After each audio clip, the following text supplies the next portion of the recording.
Hi hello ಎಲ್ಲರಿಗೂ ನಮಸ್ತೆ. ಇವತ್ತಿನ ಕ್ಲಾಸ್ನಲ್ಲಿ ಮುಂದುವರೆದಂತಹ ಕರೆಂಟ್ ಅಫೇರ್ಸ್ಗಳನ್ನು ನೋಡೋಣ ಅಂತ ಹೇಳ್ತಾ, ಕ್ರೀಡೆ ಮತ್ತು ಅಂತಾರಾಷ್ಟ್ರೀಯ ಪ್ರಶಸ್ತಿಗಳು ಅನ್ನುವಂಥದ್ದು. ಶೀತಲ್ ದೇವಿ ಅವರಿಗೆ ಜಮ್ಮು ಮತ್ತು ಕಾಶ್ಮೀರದ ಕಿರಿಯ ಪ್ಯಾರಾ ಆರ್ಚರ್ ಆಗಿರುತ್ತಾರೆ.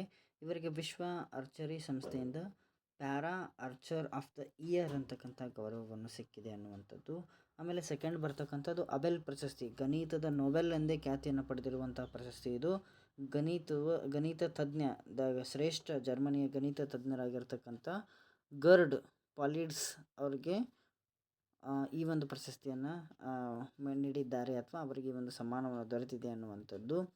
ವಿಶ್ವ ಆಹಾರ ಪ್ರಶಸ್ತಿ 2026 ನೆದರ್ಲ್ಯಾಂಡ್ಸ್ನ ಆಹಾರ ಸುರಕ್ಷತಾ ತಜ್ಞ ಹಬ್ ಲಿಲಿವೆಲ್ಡ್ ಅವರಿಗೆ ಈ ಒಂದು ಪ್ರಶಸ್ತಿ ಪ್ರಕಟವಾಗಿದೆ ಅನ್ನುವಂಥದ್ದು. 98ನೇ ಆಸ್ಕರ್ ಪ್ರಶಸ್ತಿಗಳು ಒನ್ ಬ್ಯಾಟಲ್ ಆಫ್ಟರ್ ಅನದರ್ ಅನ್ನುವಂಥ ಚಿತ್ರಕ್ಕೆ ಒಟ್ಟು 6 ಪ್ರಶಸ್ತಿಗಳು ದೊರೆತಿವೆ ಅನ್ನುವಂಥದ್ದು.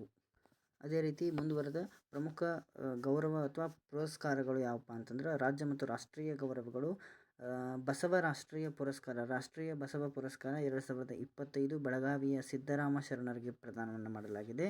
ಪಂಪ ಪ್ರಶಸ್ತಿ 2025ನೇ ಸಾಲಿನ ಪಂಪ ಪ್ರಶಸ್ತಿಯನ್ನು ಹಿರಿಯ ಸಾಹಿತಿ ದೇವನೂರು ಮಹಾದೇವ್ ಅವರಿಗೆ ನೀಡಲಾಗಿದೆ ಅಥವಾ ಗೌರವವನ್ನು ಸಮರ್ಪಿಸಲಾಗಿದೆ ಅನ್ನುವಂಥದ್ದು. ರಾಷ್ಟ್ರೀಯ ಪಂಚಾಯತ್ ಪ್ರಶಸ್ತಿ 2025 ಇದು ಉಡುಪಿಯ ಮುದ್ರಾಡಿ ಗ್ರಾಮ ಪಂಚಾಯಿತಿ ದೇಶದಲ್ಲೇ ಪ್ರಥಮ ಸ್ಥಾನ ಗಳಿಸಿದೆ. ಇಡೀ ಇಂಡಿಯಾದೊಳಗೆ ಪ್ರಥಮ ಸ್ಥಾನ, ಅದು ನಮ್ಮ ಕರ್ನಾಟಕದ್ದು. ಹಾಗೆ ಭಗವಾನ್ ಮಹಾವೀರ್ ಶಾಂತಿ ಪ್ರಶಸ್ತಿಯನ್ನು ಭಾನುಕೀರ್ತಿ ಭಟ್ಟಾರ್ಕರ್ ಸ್ವಾಮೀಜಿಯವರಿಗೆ ನೀಡಲಾಗಿದೆ ಅನ್ನುವಂಥದ್ದು. ನೆಕ್ಸ್ಟ್ ಸಾಹಿತ್ಯ ಮಾಧ್ಯಮ ಪ್ರಶಸ್ತಿಗಳು ಯಾವಪ್ಪ ಅಂತಂದ್ರೆ, ಒಂದನೇದು ಪುಲಿಟ್ಜರ್ ಪ್ರಶಸ್ತಿ 2026 ಭಾರತೀಯ ದೃಶ್ಯ ಕಲಾವಿದ ಆನಂದ್ ಆರ್ಕೆ ಮತ್ತು ಪತ್ರಕರ್ತೆ ಸುವರ್ಣ ಶರ್ಮಾ ಅವರಿಗೆ ಲಭಿಸಿದೆ ಅನ್ನುವಂಥದ್ದು. ಕಾಮನ್ವೆಲ್ತ್ ಸಣ್ಣ ಕತೆ ಪ್ರಶಸ್ತಿ 2026 ಸಂಜನಾ ಠಾಕೂರ್ ಕತೆ ಒಂದು ಅಚಿಬೆ ಅಂತಕ್ಕಂಥ ಒಂದು ಕತೆಗೆ ಸಿಕ್ಕಿದೆ ಅನ್ನುವಂಥದ್ದು. National geographic explorer of the year ಅನ್ನುವಂಥದ್ದು ಡಾಕ್ಟರ್ ಕೃತಿ ಕಾರಂತ್ ಅವರಿಗೆ ದೊರೆತಿದೆ. ದೇಶ ಮತ್ತು ರಾಷ್ಟ್ರದಲ್ಲಿ ಆಗಿರ್ತಕ್ಕಂತಹ ಪ್ರಮುಖ ನೇಮಕಾತಿಗಳು ಹಾಗೂ ಅವರ ನಾಯಕತ್ವ ಅಥವಾ ನಾಯಕರು ಯಾರು ಅಂತ ನೋಡುವಂಥದ್ದು. ರಾಷ್ಟ್ರೀಯ ಸಂಸ್ಥೆಗಳಾಗಿರ್ತಕ್ಕಂತಹ ನೀತಿ ಆಯೋಗದ ಉಪಾಧ್ಯಕ್ಷರಾಗಿ ಅಶೋಕ್ ಲಾಹಿರಿ ಅವರು ನೇಮಕವಾಗಿದ್ದಾರೆ. ಪ್ರಸಾರ ಭಾರತಿ ನೂತನ ಅಧ್ಯಕ್ಷರಾಗಿ ಪ್ರಸೂನ್ ಜೋಶಿ ಅವರು ನೇಮಕವಾಗಿದ್ದಾರೆ.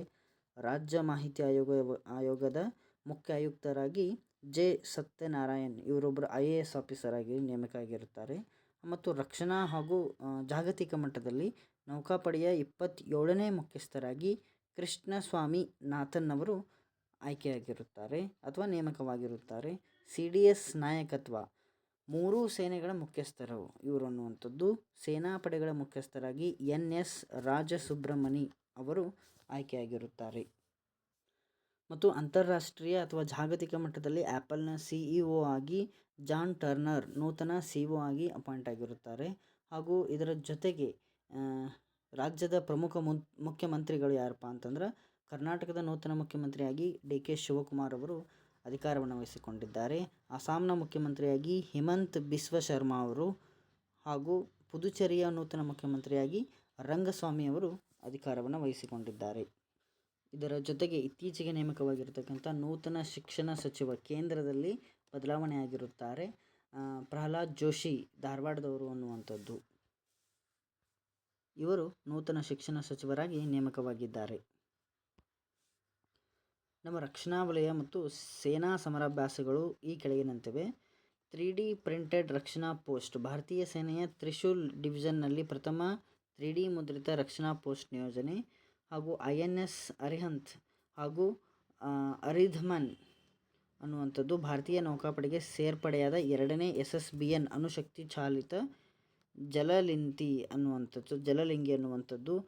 ಸೇನಾ ಸಮರಾಭ್ಯಾಸ ಸೈಕ್ಲೋನ್ 4 2026 ಅನ್ನುವಂಥದ್ದು ಭಾರತ ಮತ್ತು ಈಜಿಪ್ಟ್ನ ನಡುವೆ ನಲ್ಲಿ ಜಂಟಿ ವಿಶೇಷ ಪಡೆಗಳ ಒಂದು ಅಭ್ಯಾಸ. ಆಮೇಲೆ ಸಮರಾಭ್ಯಾಸ DUSTLIK 2026 ಅನ್ನುವಂಥದ್ದು ಭಾರತ ಮತ್ತು ಉಜ್ಬೇಕಿಸ್ತಾನ್ ಸೇನೆಗಳ ಜಂಟಿ ಸಮರಾಭ್ಯಾಸವಾಗಿದೆ. ನ್ಯಾಯಾಂಗ ಇತಿಹಾಸವನ್ನು ನೋಡುವಂಥದ್ದಾದರೆ, ದಯಾಮರಣಕ್ಕೆ ಯುಥನೇಶಿಯಾ ಅಂತೇಳಿ ಕರೀತಾರೆ ಇದಕ್ಕೆ ಇಂಗ್ಲೀಷ್ ಒಳಗೆ, ಸಂಬಂಧಿಸಿದ ಮೊದಲ ಪ್ರಕರಣದಲ್ಲಿ ಹರೀಶ್ ರಾಣಾ ಪ್ರಮುಖರಾಗಿರುತ್ತಾರೆ. ಇದು ಮಾನಸಿಕ ಅಸ್ವಸ್ಥರು ಹಾಗೂ ವಯಸ್ಸಾದವರಿಗೆ ಸ್ವತಃ ತಮ್ಮನ್ನು ಈ ಲೋಕವನ್ನು ತ್ಯಜಿಸಲಿಕ್ಕೆ ಇರತಕ್ಕಂಥ ಒಂದು ಆಪ್ಷನ್. ಇದಕ್ಕೂ ಸಹಿತ ಕೋರ್ಟ್ನಲ್ಲಿ ಅಪ್ಲಿಕೇಶನ್ ಹಾಕಬೇಕು ಅನ್ನುವಂಥದ್ದು. ಆಮೇಲೆ ಜಡ್ಜಸ್ಗಳು ಜಜ್ಮೆಂಟನ್ನು ಕೊಡ್ತಾರೆ. ದಯಾಮರಣಕ್ಕೆ ಅರ್ಹರಿದ್ದೀರಾ ಅಂತಂದ್ರೆ ಕೊಡ್ತಾರೋ, ಇಲ್ಲ ಅಂದರೆ ಇಲ್ಲ ಅನ್ನುವಂಥದ್ದು. ನೆಕ್ಸ್ಟ್ ಬರುವಂಥದ್ದು ವಿಜ್ಞಾನ ಮತ್ತು ಬಾಹ್ಯಾಕಾಶ, ಅದರ ಜೊತೆಗೆ ತಂತ್ರಜ್ಞಾನದ ಬೆಳವಣಿಗೆಗಳು ಅನ್ನುವಂಥದ್ದು. ಮೊದಲಿಗೆ ಬರುವಂಥದ್ದು ಗಗನ್ಯಾನ್ ಏರ್ ಡ್ರಾಪ್ ಪರೀಕ್ಷೆ. ಇಸ್ರೋಯಿಂದ ಗಗನ್ಯಾನ್ ಏರ್ ಡ್ರಾಪ್ ಪರೀಕ್ಷೆ ನಡೆದಿದೆ, ಯಶಸ್ವಿಯಾಗಿ ನಡೆದಿದೆ. ಪ್ರಥಮ ಖಾಸಗಿ ಚಿನ್ನದ ಗಣಿ ಆಂಧ್ರ ಪ್ರದೇಶದ ಕರ್ನೂಲ್ ಜಿಲ್ಲೆಯ ಜೊನ್ನಿಗೆರಿ GMP ಯೋಜನೆಯ ಭಾರತದ ಮೊದಲ ಖಾಸಗಿ ಚಿನ್ನದ ಗಣಿಯಾಗಿದೆ. ಹಾಗೂ ಕಲ್ಪಕಂ ಅಣು ವಿದ್ಯುತ್ ತಮಿಳುನಾಡಿನ ಕಲ್ಪಕಂನಲ್ಲಿ prototype fast breeder reactor PFBR ಕಾರ್ಯಾರಂಭವಾಗಿದೆ. ಹಾಗೂ ನೆಕ್ಸ್ಟ್ ಬರುವಂಥದ್ದು ಸೇಫರ್ ಯೋಜನೆ. ಈ ಸೇಫರ್ ಯೋಜನೆ ಮಹಿಳೆಯರಿಗಿರ್ತಕ್ಕಂಥ ಒಂದು ಯೋಜನೆಯಾಗಿದ್ದು, ಮಹಿಳೆಯರ ಡಿಜಿಟಲ್ ಸುರಕ್ಷತೆಗಾಗಿ ಮತ್ತು ಡಿಜಿಟಲ್ ಸೇರ್ಪಡೆಗೆ ಬಲಪಡಿಸಲು ಈ ಒಂದು ಯೋಜನೆಯನ್ನು ಚಾಲನೆಯನ್ನು ನೀಡಿದ್ದಾರೆ. ಒಂದನೇದ್ದು ಇರತಕ್ಕಂಥದ್ದು ಗಗನ್ಯಾನ್ ಏರ್ ಡ್ರಾಪ್ ಪರೀಕ್ಷೆ. ಇದು ಇಸ್ರೋಯಿಂದ ಆಗಿರ್ತಕ್ಕಂಥದ್ದು. ಇದು ಅತ್ಯಂತ ಪ್ರಮುಖವಾಗಿದ್ದು. ನೆಕ್ಸ್ಟ್ ಬರುವಂಥದ್ದು ಮಹತ್ವದ ಶ್ರೇಯಾಂಕ ಮತ್ತು ಆಡಳಿತಾತ್ಮಕ ಮೈಲುಗಲ್ಲುಗಳು. ಪ್ರಮುಖ ನೀತಿ ಬದಲಾವಣೆಗಳು 116 ವರ್ಲ್ಡ್ ಹ್ಯಾಪಿನೆಸ್ ರಿಪೋರ್ಟ್ 2026 2026 ಅತ್ಯಂತ ಸಂತೋಷದ ವರ್ಲ್ಡ್ ಹ್ಯಾಪಿನೆಸ್ ರಿಪೋರ್ಟದ ಪ್ರಕಾರ ಭಾರತದ ಸ್ಥಾನ 116 ಅನ್ನುವಂಥದ್ದು. ಆಮೇಲೆ ಪ್ರಮುಖ ನೀತಿಯ ಬದಲಾವಣೆಗಳು ಏನಪ್ಪ ಅಂತಂದ್ರೆ ಏಕರೂಪ ನಾಗರಿಕ ಸಂಹಿತೆ UCC ಯೂನಿಫಾರ್ಮ್ ಸಿವಿಲ್ ಕೋಡ್ ಅಂತ ನಾವೇನು ಕರಿತೀವಿ. ಉತ್ತರಾಖಂಡ್ ಮತ್ತು ಗುಜರಾತ್ ನಂತರ UCC ಜಾರಿಗೆ ತಂದ ದೇಶದ 3ನೇ ರಾಜ್ಯವಾಗಿ ಆಸಾಂ ಆಗಿದೆ. ಅದರ ಜೊತೆಗೆ 18ನೇ ರೈಲ್ವೆ ವಲಯ, ದಕ್ಷಿಣ ಕರಾವಳಿ ರೈಲ್ವೆ ವಲಯವು ಆಂಧ್ರ ಪ್ರದೇಶದ ವಿಶಾಖಪಟ್ಟಣಂನಲ್ಲಿ ಕಾರ್ಯಾರಂಭ ಮಾಡಿದೆ. ಮತ್ತು ಮೊದಲ AI ಸಚಿವಾಲಯ, ದೇಶದಲ್ಲೇ ಪ್ರಥಮ ಬಾರಿಗೆ ಕೃತಕ ಬುದ್ಧಿಮತ್ತೆ ಆರ್ಟಿಫಿಷಿಯಲ್ ಇಂಟೆಲಿಜೆನ್ಸ್ ಸಚಿವಾಲಯವನ್ನು ಸ್ಥಾಪಿಸಿರುವಂತಹ ರಾಜ್ಯ ಕೇರಳ. ಕರ್ನಾಟಕ ರಾಜ್ಯದ ವಿಶೇಷ ಸುದ್ದಿಗಳು. ಯಾನ ಗುಹೆಗಳು, ಇದು ಇತ್ತೀಚೆಗೆ ನ್ಯೂಸ್ನಲ್ಲಿ ಇರ್ತಕ್ಕಂಥ ವಿಷಯ. ಸ್ಥಳ ಎಲ್ಲಿದೆ ಅಂದರೆ ಉತ್ತರ ಕನ್ನಡ ಜಿಲ್ಲೆಯಲ್ಲಿ ಇರ್ತಕ್ಕಂಥದ್ದು.